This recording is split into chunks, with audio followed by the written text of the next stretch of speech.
What's up, everybody? My name is War Mothershed, and this is the War Ready podcast. Growth is hard. Let's talk about it. So, I said this week I had a special video for you guys, and it's definitely something I keep really close to home. It's not something that I typically put out there these first couple years, but it's something that, even if it's such a touchy or hard topic to cover, it's something that needs to be discussed. It's something that needs to be told. It needs to be shared, because I know I'm not the only person that's gone through something like this or that could gain something from it.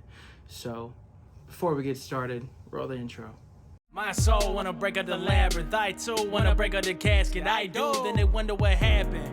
Back from the dead, I should've said it was killing me. I set up boundaries, jump with the border, and now you're supporting the immigration. Cause I've been there when you needed me most. To get you high even when I was low. Did it then, but I don't do it no more, man. Growth is hard. Growth is hard. Growth is hard. Growth is hard.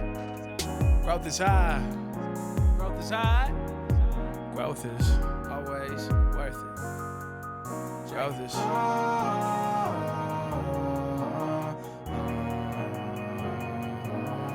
growth is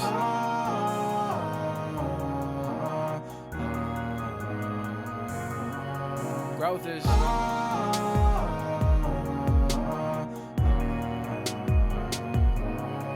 growth is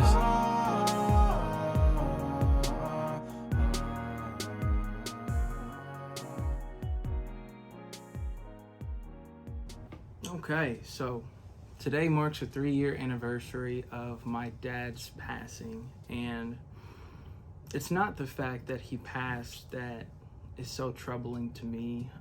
It's the fact that he was murdered in a home invasion. It was January 6th of 2019, and I remember the day like the back of my hand. It literally was just a weird day. It was such a weird day. I just came back home from my Christmas vacation down in Miami, and I was working down at my dad's dispensary at the time. And, you know, being as that I was going in Monday, I figured I'd just wait, see him then. And something ended up pulling me down to the shop one way or another. Me and my now godfather ended up down there, and he weirdly enough texted me this baby photo that, you know, really stuck out to me now. And I was like, oh, I'll just text him back when I get to the shop, because I know I'm gonna see him. And I get there, he's, you know, working, he's talking to people, notices me, and he's like, you didn't text me back, you and I'm like, I know, because I was gonna see you. And we chopped it up, you know, just like it was any other day.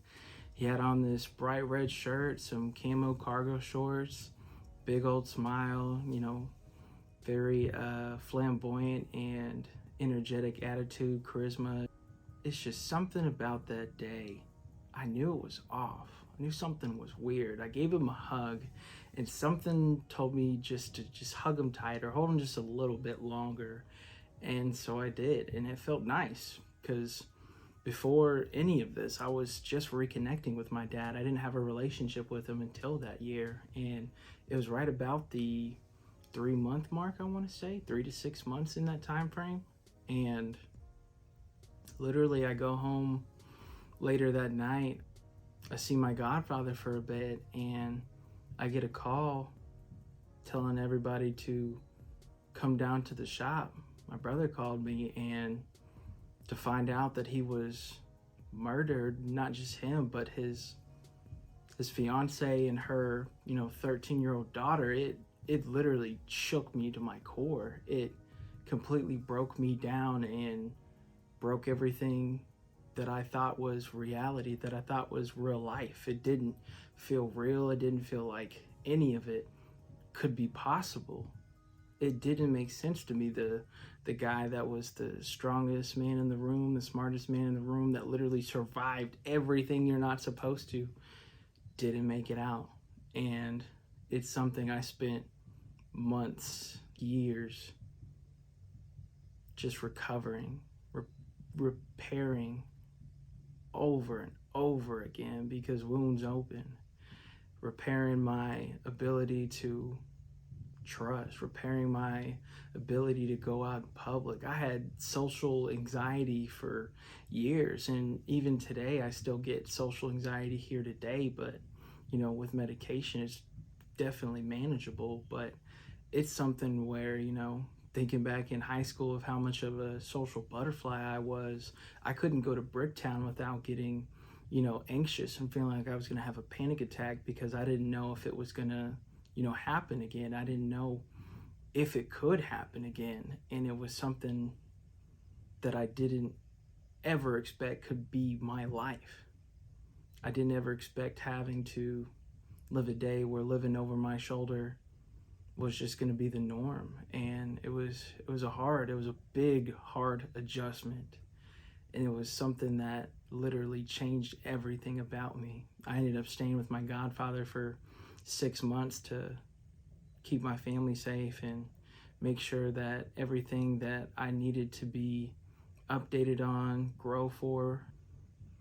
It was a literal crash course race of just growth. It was something I can't even imagine having to listen to anybody else go through, let alone go through it myself. And it was hard not being able to see friends for, a couple months at a time. It was hard not being able to do the things that I used to do because I had other things to think about. Now I had to think about where I was going, who I was going to be with, a number of different things that never would have crossed my mind before. And to be able to go out and make music videos, to start putting out music and really get out there like I wanted to with my dad originally, it was great. I know it's exactly what he wanted me to do, and being able to go through the opportunities that I did, whether it be touring in the South or all the way up in Seattle, it was a blessing, absolutely. But it's just something I'll never be able to shake, that I know he should be right there. I know he should be right there with me like he was in the beginning, right there at, Hubbly Bubbly, cheering me on.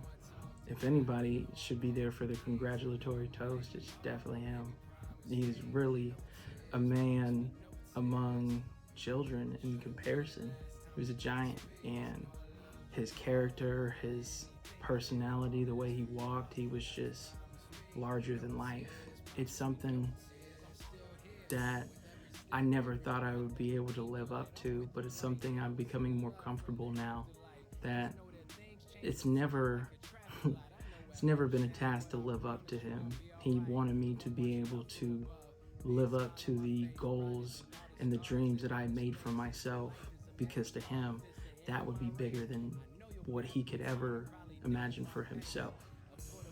He wanted to leave a foundation for us, and it's beautiful how life puts things into perspective, puts people into your life for the reasons that they do, because literally everything after 2019 has accelerated my growth.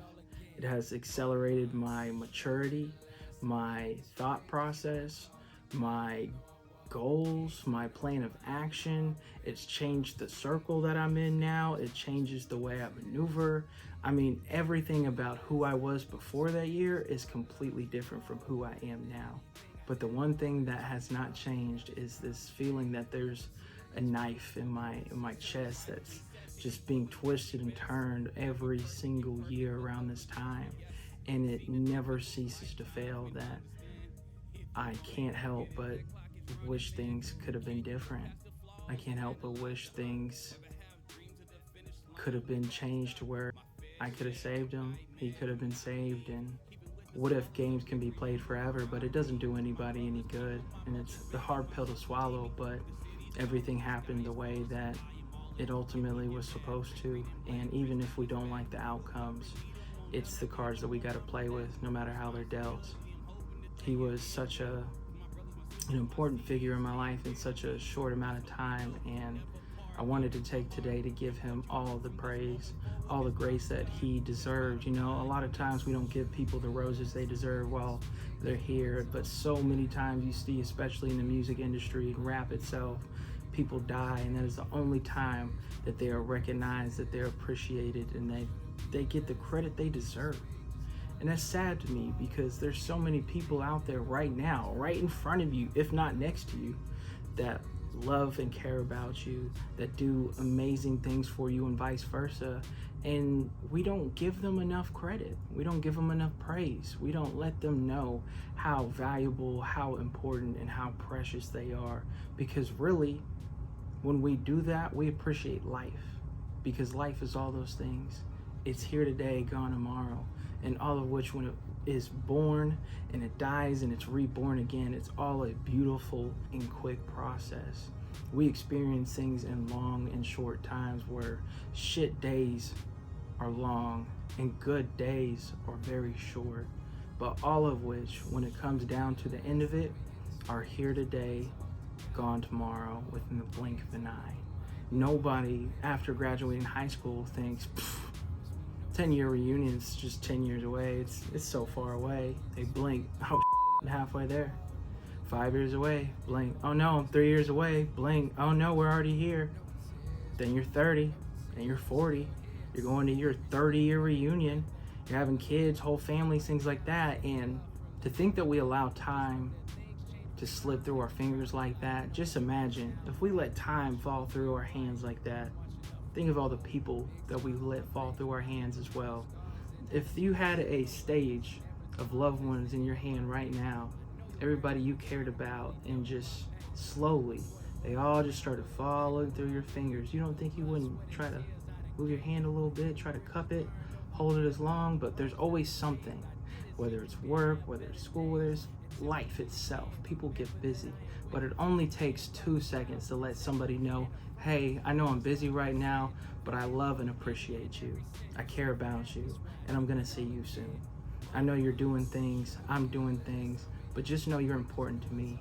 And to think that I took that for granted, it really shaped the way that I treat my relationships now, because I didn't know that was gonna be his last day any more than he did. And to think about what I would have had to really go through if I didn't see him that day, I mean, it just hurts. It hurts that he was murdered. It hurts that my life was completely changed because of it, because a couple bums decided to try to stop him from, progressing in life, for doing something good for this city and our family. But sometimes people suck, and it's the truth. But it doesn't mean that we have to change entirely because of it. It doesn't mean that we have to stop being good people. He had a show that he was working on called the Just Us Show that inspired me to make this podcast, where these monologues in themselves, it's just us, you and me right here, having a conversation where we get to express ourselves, we get to learn about the world, about each other, and most importantly about ourselves.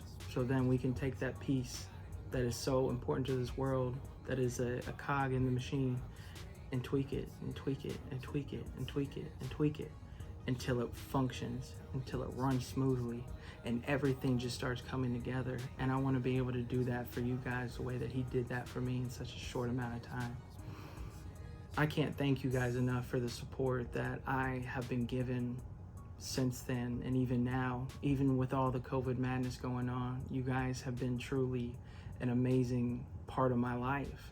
Music has been an amazing part of my life, and to think that I could just be isolated from you guys in that entirely, whether it be shows, meet and greets, etc., I had to find a way, and this is it. So to honor my dad and to honor those that we've lost along the way, I just ask that you tell your loved ones you love them, how much you care about them, how much you appreciate them. Let the ones that didn't make it there be the reason that you keep pushing to get there. Don't quit because you had a plan with somebody and they're not there to see it through with you. Finish through, because that's what they wanted you to do. That's what they would have done had it been the other way around.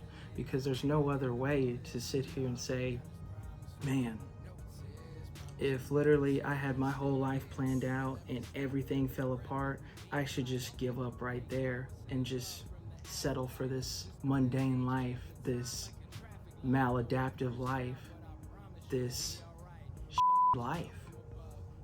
They wouldn't want that for you. I don't want that for you. You shouldn't want that for you. All I can say is I love you guys. Go be great. I'm going to spend time with my family. I'm going to reminisce on the good days that we had. And I'm going to think about all the things that I'm going to tell him when we meet again, because there's going to be great things ahead of me. I know he's going to be right there with me along the way. So thank you guys so much for your time today. This is the War Ready Podcast. Growth is hard.